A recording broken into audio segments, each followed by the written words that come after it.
21. sajandi väljakutse tööstusele on ressursitõhus ja keskkonnasäästlik tootmine. Seega on vaja insenere, kes tunnevad kaasaegseid tehnoloogiaid ja suudavad olemasolevaid tootmisi efektiivsemalt toimima panna. Virumaa kolledži masinaehitus- ja energiatehnoloogia protsesside juhtimise õppekava valmistab ette uue põlvkonna spetsialiste kahel peaerialal: energiatehnika ja masinaehitustehnoloogia. Energiatehnika peaerialal õpid tippspetsialistide juhendamisel valdama Eesti kaasaegseimate elektrijaamade tehnoloogiaid.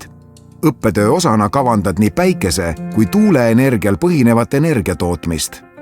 Masinaehitustehnoloogia peaerialal omandad põhjalikud teadmised uusimate tootmisrobotite tööpõhimõtetest, ehitusest ning programmeerimisest. Nii suudad optimeerida tehnoloogilisi protsesse ning kujundada tulevikutahaseid. Kõigi erialade õppetöö sisaldab suures mahus ettevõttepraktikat ning õppekava on loodud koostöös Eesti suurimate tehnoloogiaettevõtete ja energiatootjatega. Tule õppima masinaehitus- ja energiatehnoloogia protsesside juhtimist ning taga endale põnev ja võimaluste rohke tulevik.